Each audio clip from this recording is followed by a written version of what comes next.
Sit back and imagine your favorite place in the world, one that takes you to your childhood, those formative years in life. A place that's enjoyed by the whole community, a place where countless people make memories year after year. Now imagine that place stripped of all its character, everything you loved about it gone permanently, and reduced to what could only be found in your darkest dreams. Sounds like a nightmare, right? This is that nightmare.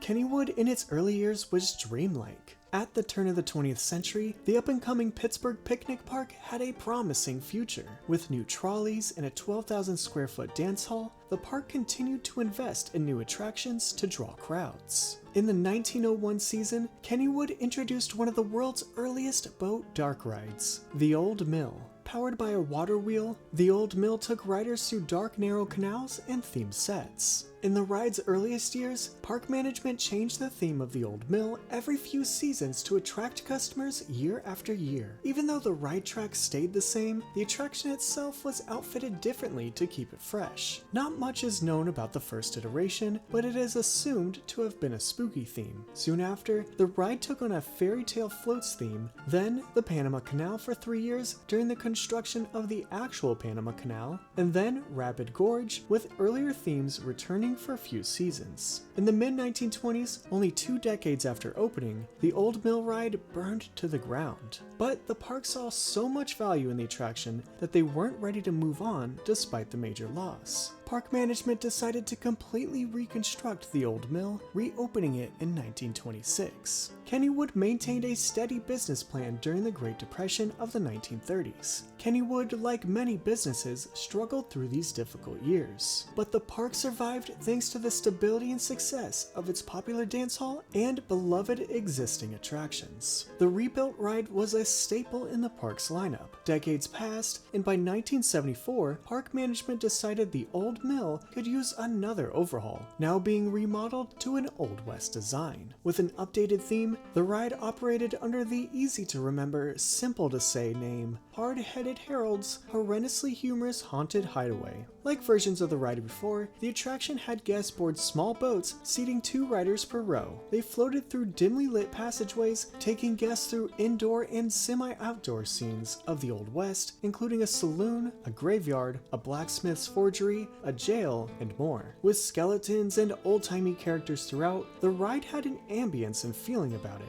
Hard-Headed Harold's Horrendously Humorous Haunted Hideaway didn't necessarily have a great or tight story, but the setting and sequences added up to something memorable, an attraction that was important to the park's history and those who visited. Even though the attraction had a track record early on of being redecorated quite often to attract crowds, this version of the ride stayed for decades. Harold's Horrendously Humorous Haunted Hideaway left an impression on anyone who grew up in the area through the 70s, 80s, and 90s. For some, it was even a rite of passage. Kennywood and amusement parks in general are places where I think you do some of the first wandering away from your parents and hanging out with your friends. And so it's a place for cuddling and to sort of make out canoodle. That's a yikes. The ride was Kennywood's very own Tunnel of Love, though that was never the ride's official name. Speaking of its name, in 1992, Kennywood recognized how impactful the ride was to the park's tradition as they retired the Hard-Headed Harold name and revived the classic Old Mill name. The ride would operate for many more years, becoming a classic in the theme park world. As the 20th century came to a close, theme parks across the country were using mascots in their marketing efforts. Disney parks, of course, had Mickey Mouse. Universal parks put Woody Woodpecker on much of their promotional materials. The Six Flags chain relied on the Looney Tunes characters. And Cedar Fair parks, such as Knott's Berry Farm and Cedar Point, were represented by Snoopy and the Peanuts. Kennywood since the 1970s had its own original character, Kenny the Kangaroo. But given the trends in the industry, the small theme park wanted a more recognizable figure in order to stand out. In the early 2000s, Kennywood partnered with cartoonist Jim Davis to bring Garfield into the park. The same apathetic, Monday-loathing cat from the Sunday Funnies was suddenly the snide face of the park. From being featured on the park's maps to having walk-around characters, Garfield had a prominent presence in the park. Kennywood's Kittyland area got a new Garfield attraction along with some decorations. Garfield would soon make a bigger impact in the park beyond Kittyland.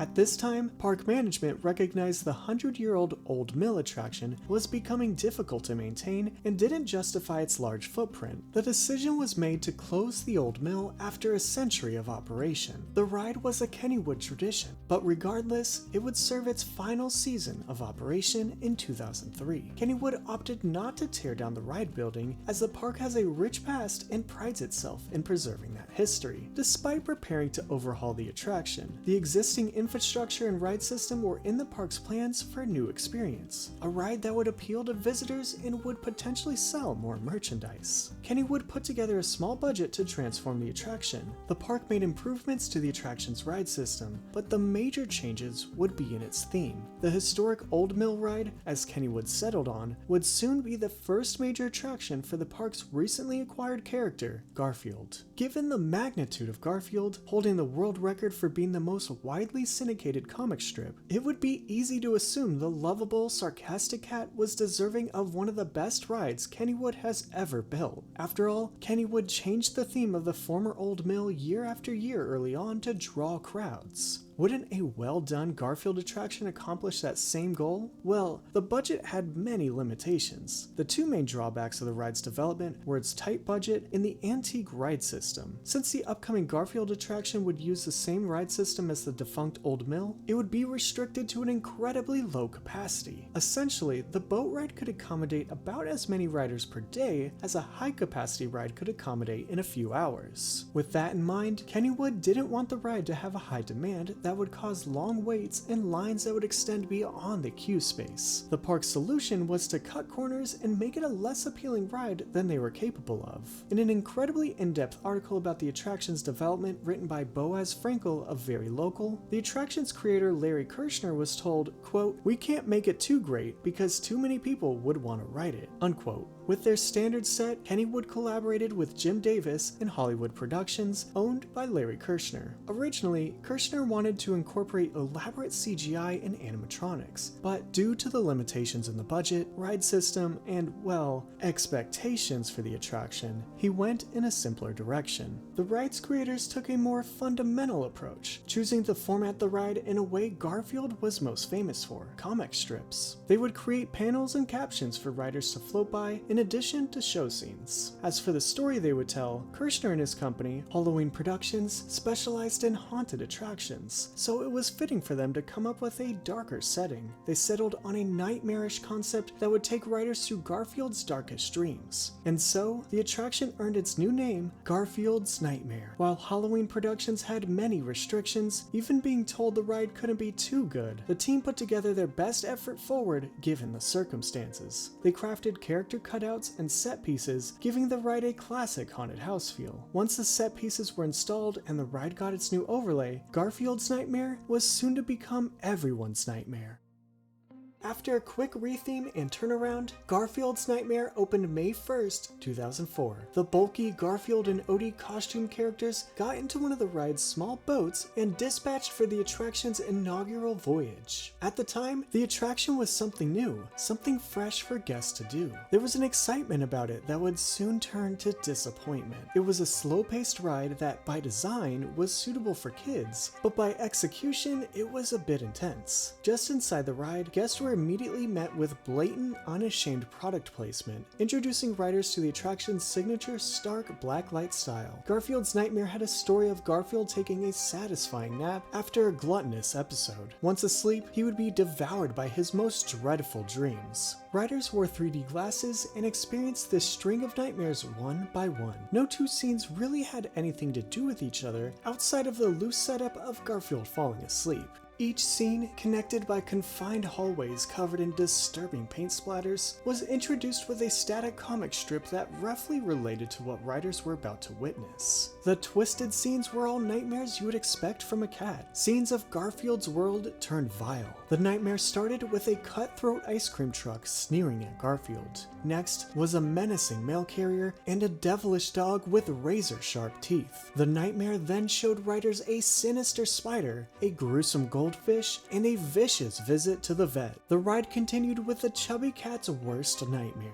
food that was trying to eat him for once, including a frankenweenie and a pizza with pointed teeth. In the ride's final major scene, murderous mice were cooking a cat stew, preparing their main ingredient, Garfield. The boats pass through a passage recapping the nightmares, then a series of alarm clocks to wake up Garfield, and ending with a photo op before arriving at the unload station. Garfield may have woken up from his nightmare at the end of the ride, but it was just beginning for Kennywood. This was not a seasonal overlay, it was a permanent installation that would haunt the park and its guests for years to come. While the attraction had expressive sets, the ride overall was not particularly engaging. Its tight corridors, unsettling aesthetic, and uncomfortable yet ineffective soundtrack combined for an unnerving atmosphere that didn't generally resonate with riders. Not to mention, Garfield's Nightmare took over a memorable and historic dark ride that countless visitors had an emotional connection to. The exterior and queue of Garfield's Nightmare still held the old mill's aesthetic, but the interior was completely transformed, even enclosing the building's semi-outdoor sections that gave the previous ride its charm. It quickly became one of the most controversial rides in the park's history. Many riders would toss their 3D glasses onto the various sets, showing their distaste and disinterest in what the ride had become. This was not the tunnel of love of years past. There was nothing romantic about the experience. Despite the screams, Kennywood took years to end the nightmare. Kennywood, being among the oldest theme parks in the country, is persistent about embracing its history, honoring its past, and improving the guest experience by doing so when possible. This is the same park that heavily modified its Steel Phantom coaster after criticism of an unbearable ride experience, converting it into the much more enjoyable Phantom's Revenge in 2001. Kennywood did what they could to preserve enough of the ride's history while reconfiguring and improving the track for better guest satisfaction. This is just one of the many examples, as Kennywood has restored other attractions too, such as Noah's Ark. Meanwhile, after nearly 2 decades of underwhelming operation for Garfield's Nightmare, there was an outcry among fans for the old mill to return. The ride was popular in the hearts of so many with a connection to the park. As Kennywood's director of public relations, Nick Paradise, put it, quote, "It's always hard to compete with people's memories. That's always a big challenge here at Kennywood. We try to walk a fine line between staying on the cutting edge and staying modern while also honoring the past and people's memories," unquote. Garfield's Nightmare had been wearing down over the years. It seemed to be the park's most disliked ride. By the end of the 2010s, the park was facing higher licensing fees for the rights to Garfield, and Kennywood didn't see the value in keeping him around. Many theme parks may have taken this type of opportunity to repurpose the ride's large plot of land for a state-of-the-art thrill ride. Kennywood, committed to its legacy, took this chance to revive the oldest operating boat dark ride in the country. In 2020, 16 years after Garfield's Nightmare opened, Kennywood announced the nightmare was over. The old mill would return to the venue it occupied for a century. Kennywood partnered with Scarehouse and quickly rethemed the attraction to its former Old West setting. Kennywood's new Old Mill opened to guests in summer 2020. Using the same century-old ride system and technology, the updated Old Mill has similar blacklight effects that Garfield's Nightmare was notorious for, but now in a much more charming setting. Ideas from the original ride were brought back, such as the skeletons, blacksmith, graveyard, and saloon. The ride also has many references to the park's old attractions, such as Gold Rusher, Hoot and Holler Railroad, and Le Cachot. It even gives a nod to the former Old Mill, as the new ride features a skeleton named Harold, referencing the previous version of the attraction. Hard-headed Harold's horrendously humorous haunted hideaway. Kennywood isn't quick to forget about Garfield's Nightmare, however. The Old Mill has a small orange cat in a few scenes. While it's not begging for lasagna, it is a small token of the past, whether or not it's blemished. The Old Mill is the oldest operating ride in the park, which for Kennywood is saying a lot. While the new Old Mill is not an exact recreation of the defunct version, it's still comforting that a new generation of park goers can enjoy this tradition.